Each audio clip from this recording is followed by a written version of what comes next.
आइए अंदर आइए, हम आपकी प्रतीक्षा कर रहे थे।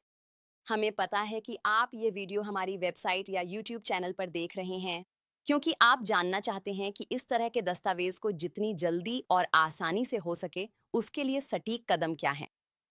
तो तैयार हो जाइए, अब हम शुरू करते हैं। नमस्ते। अगर आप यह वीडियो देख रहे हैं तो शायद आपको ये जानना है कि ईआईएन कंफर्मेशन लेटर की फोटोकॉपी वाला पार्सल जिसे टेक्सास सेक्रेटरी ऑफ स्टेट गैर दर्ज दस्तावेज मानता है, उसे जल्दी कैसे भेजें। इसकी लागत क्या होगी, वर्तमान प्रोसेसिंग समय क्या है, और टेक्सास अपोस्टल ऑन ऑर्डर हमारे साथ देने के लिए आपको कौन कौन से सटीक कदम उठाने होंगे। सबसे पहले टेक्सास सेक्रेटरी ऑफ स्टेट द्वारा गैर दर्ज दस्तावेजों के रूप में वर्गीकृत दस्तावेज जैसे ईआईएन कंफर्मेशन लेटर आप हमें ईमेल या फैक्स से नहीं भेज सकते अपोस्टल के लिए। लेकिन इसमें एक अपवाद है जिसे हम 1 मिनट में समझाएंगे। आपको या तो हमें डाक द्वारा या खुद आकर मूल वेट इंक साइन की हुई प्रमाणित प्रति हलफनामा और उसके साथ अपने ईआईएन लेटर की एक प्रति संलग्न करनी होगी। ऑस्टिन टेक्सास के मुख्य कार्यालय में सभी गैर दर्ज दस्तावेज टेक्सास नोटरी पब्लिक द्वारा वेट इंक से नोटराइज होने चाहिए। अन्य राज्य या देश मान्य नहीं है, केवल टेक्सास नोटरी का ही उपयोग करना होगा। फिर आपको वकील को या नोटरी को दस्तावेज के साथ यह जूरर या स्वीकृति पाठ संलग्न करना आवश्यक है, जैसा यहां दिखाया गया है। ईआईएन नंबर पर यह बिल्कुल ऐसा ही दिखाई देगा। तो इसमें ऊपर बाएं कोने में आईआरएस लिखा होगा, इसमें एम्प्लॉयर आइडेंटिफिकेशन नंबर लिखा होगा, और ये सब धुंधला किया गया है। ठीक है, तो आपके पास यही है, और ये आमतौर पर 2 पृष्ठों का होगा। ठीक है, आप ईआईएन पत्र को नोटराइज नहीं करवा सकते, आप नोटरी के पास नहीं जा सकते। अब हो सकता है कि वे कर दें, लेकिन यह अवैध है। आप ईआईएन पत्र मूल वाला नोटराइज नहीं कर सकते। ठीक है, तो आपको अपने मूल ईआईएन पत्र की एक फोटोकॉपी बनानी होगी। हमें इसे मेल न करें और न ही यहाँ छोड़ें। अपना मूल पत्र न भेजें, क्योंकि टेक्सास राज्य इसे अस्वीकार कर देगा। आपको फोटोकॉपी बनानी ही होगी अपने मूल ईआईएन पत्र की, और फिर आपको इसे प्रमाणित प्रति के साथ पेपर क्लिप से संलग्न करना होगा। हलफनामा जिसे आप साइन करेंगे और नोटराइज करवाएंगे, और यही वही सटीक हलफनामा है जिसका आप उपयोग करेंगे, तो आप इसे यहीं से ले सकते हैं। आप इसे आसानी से हाईलाइट कर सकते हैं, कॉपी करके माइक्रोसॉफ्ट वर्ड डॉक्यूमेंट में पेस्ट कर सकते हैं और प्रिंट कर सकते हैं। या आसान तरीका ये है कि बस इस पीडीएफ पर क्लिक करें और जो भी हाईलाइट किया हुआ है ये प्रिंट हो जाएगा। तो आप उस पीडीएफ को प्रिंट करें और फिर आप इस हलफनामे को नोटराइज करवाने जाएंगे। ठीक है, ये बहुत ज़रूरी है कि आप जो निर्देश मैं आपको देने जा रहा हूं उनका पालन करें, क्योंकि इसी वजह से आपका आवेदन अस्वीकार हो सकता है, क्योंकि नोटरी की गलती होती है और वे यह गलती अक्सर करते हैं। तो यहाँ इस खाली जगह में यहीं पर आप एक बयान दे रहे हैं, आप कह रहे हैं मैं, मेरा नाम, आपको अपना सटीक नाम प्रिंट करना होगा। Print EIN conformation letter holders लिखा है और आप इसके धारक हैं। अपना नाम वैसे ही प्रिंट करें जैसा ईआईएन नंबर पर है। तो ठीक यहाँ ईआईएन नंबर पर, जिसे हमने अपने क्लाइंट के लिए ब्लर कर दिया है, आपको अपना नाम यहीं प्रिंट करना है।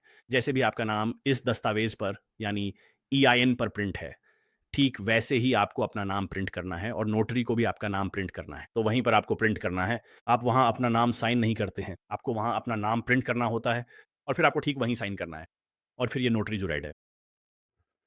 यहाँ ईआईएन कंफर्मेशन लेटर होल्डर का नाम लिखें, यहीं पर नोटरी आपका नाम प्रिंट करेगा। ये बिल्कुल उसी तरह मेल खाना चाहिए जैसा आपने ऊपर प्रिंट किया है और जैसा आपके ईआईएन लेटर पर प्रिंट है।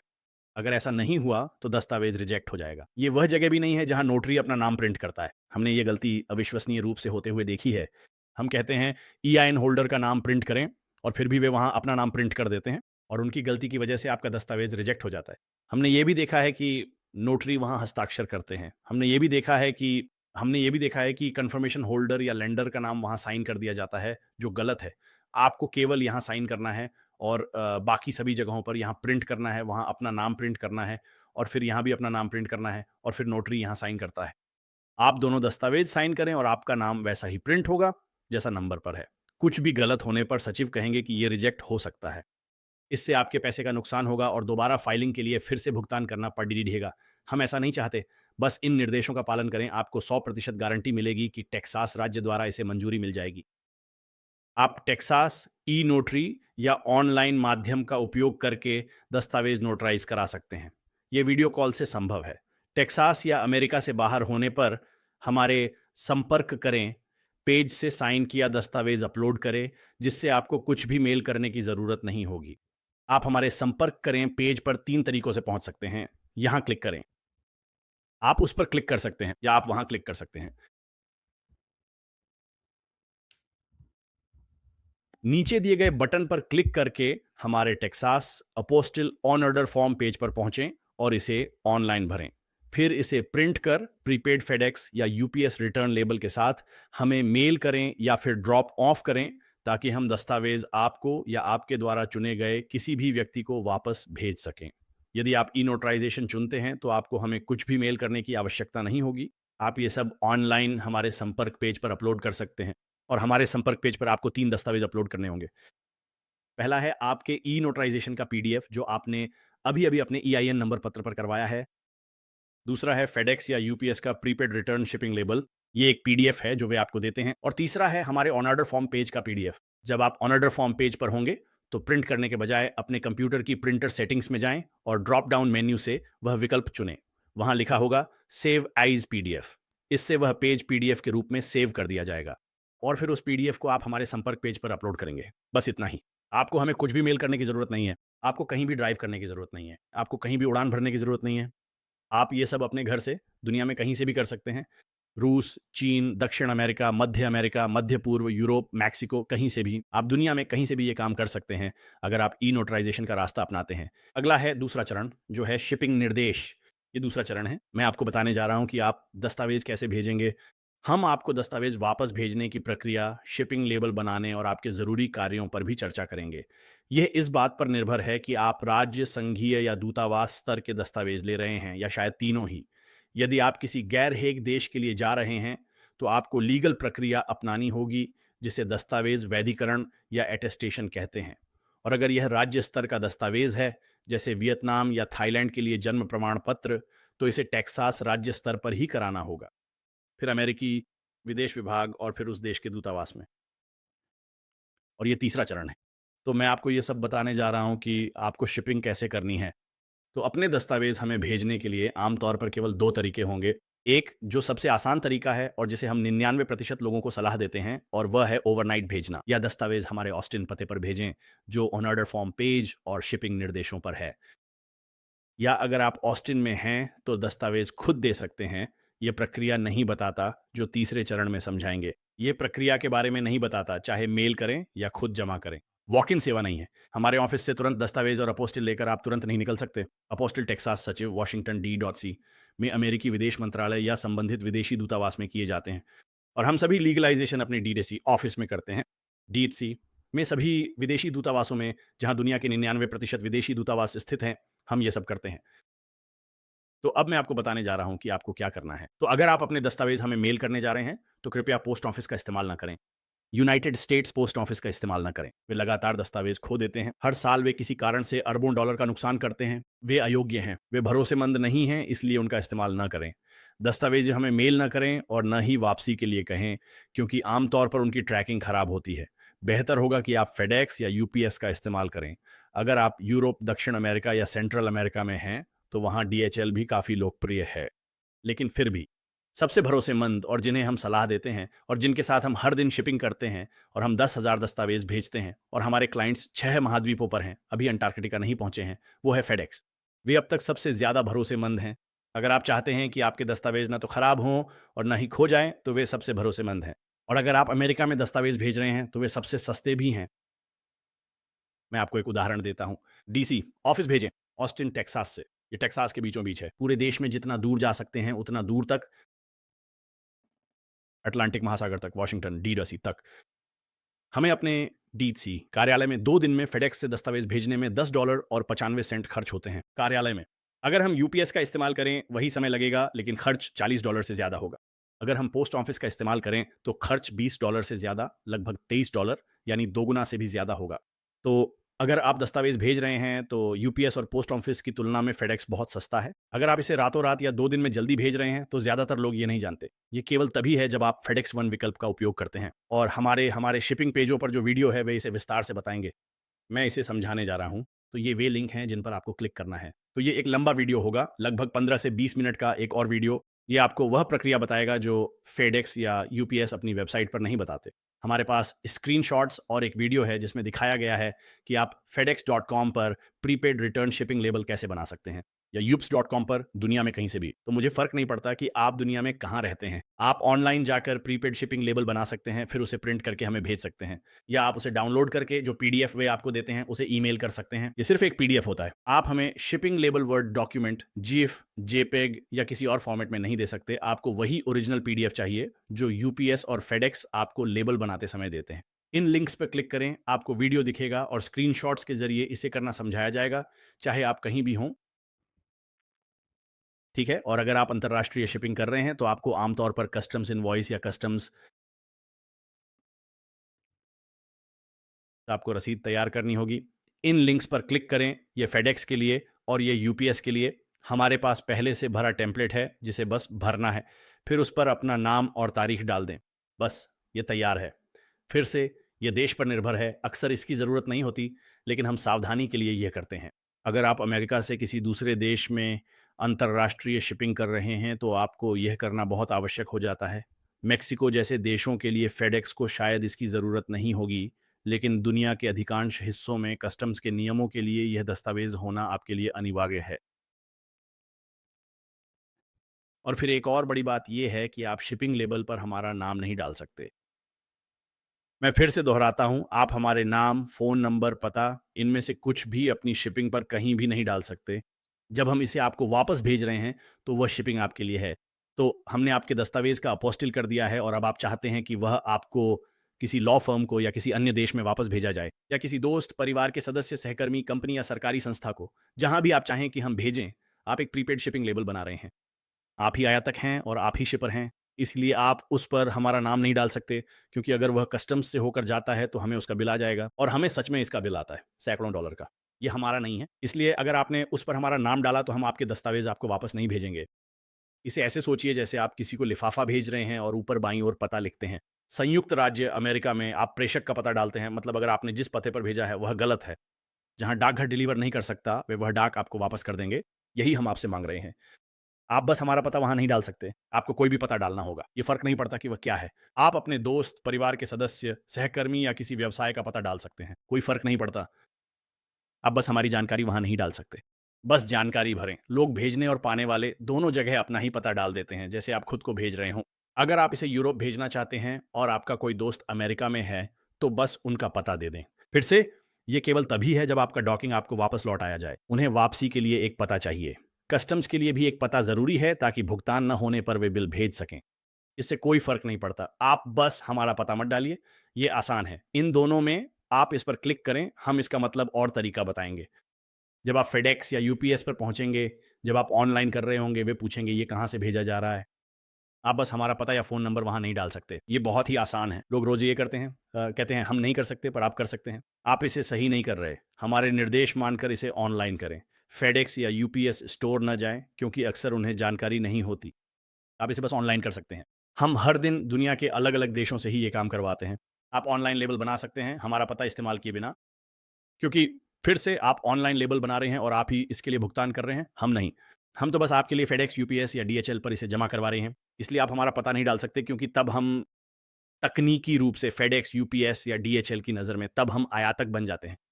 हम ही शिपर बन जाते हैं। क्या आप समझ रहे हैं कि सारी ज़िम्मेदारी, कानूनी ज़िम्मेदारी हमारी कंपनी पर आ जाती है, और हमारी कानूनी नीति, हमारी कंपनी की नीति के अनुसार हम ऐसा नहीं कर सकते। इसलिए शिपिंग लेबल पर हमारा पता बिल्कुल ना डालें। ये बहुत ज़रूरी है, क्योंकि हम इसे बिल्कुल भी शिप नहीं करेंगे, नहीं लौटाएँगे। हम आपसे संपर्क करेंगे और नया शिपिंग लेबल भेजने को कहेंगे। अंतर्राष्ट्रीय ऑर्डर पर हमारा पता, फ़ोन नंबर या नाम डालना सही नहीं है, क्योंकि ख़ासकर अंतर्राष्ट्रीय होने पर हम इसे वापस नहीं भेजेंगे। ये बहुत ज़रूरी है। अगर आपको जल्दी है और ये दस्तावेज़ वापस चाहिए, तो देरी हो जाएगी। शायद आपको नया लेबल भेजने और हमारे संपर्क करने में कई दिन लग जाएँ। कृपया इनका पालन करें और इस प्रीपेड शिपिंग लेबल पर हमारा नाम, पता या फ़ोन नंबर न डालें। शिपिंग के बारे में बस इतना ही है। ये फिर से बहुत आसान है। अगर आप हमें दस्तावेज़ देने आ रहे हैं, तो बस हमें दे दें। सुनिश्चित करें कि आप हमें दस्तावेज़ छोड़ भी सकते हैं। आप हमें प्रीपेड शिपिंग लेबल दे सकते हैं, ताकि हम उन्हें वापस भेज सकें। आप सामान खुद छोड़ेंगे, लेकिन हम उन्हें आपको डाक से वापस भेज देंगे। बहुत से लोग ऐसा भी करते हैं। तो आप ऑनलाइन जाकर अपना शिपिंग लेबल बनाएँ और हमारी ऑस्टिन स्थित शाखा में दस्तावेज़ जमा करें। फिर जैसा कि तीसरे चरण में बताया गया है, विदेश मंत्री द्वारा इन्हें जारी करने में कुछ समय लगेगा। या फिर संघीय सरकार या दूतावास को, तो हम इसे आपको वापस भेज देंगे। बस आप ही। धन्यवाद। ये तीसरा चरण है। मैं आपको हमारी मौजूदा कीमतों के बारे में बताऊंगा।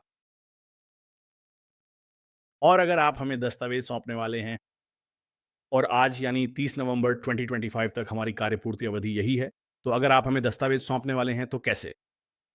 आपको जो करने की आवश्यकता होगी वह ये है कि आपको इसकी आवश्यकता है। आपको हमारा online on order form print करना होगा, जिस पर आप नीचे दिए गए लिंक पर क्लिक करेंगे।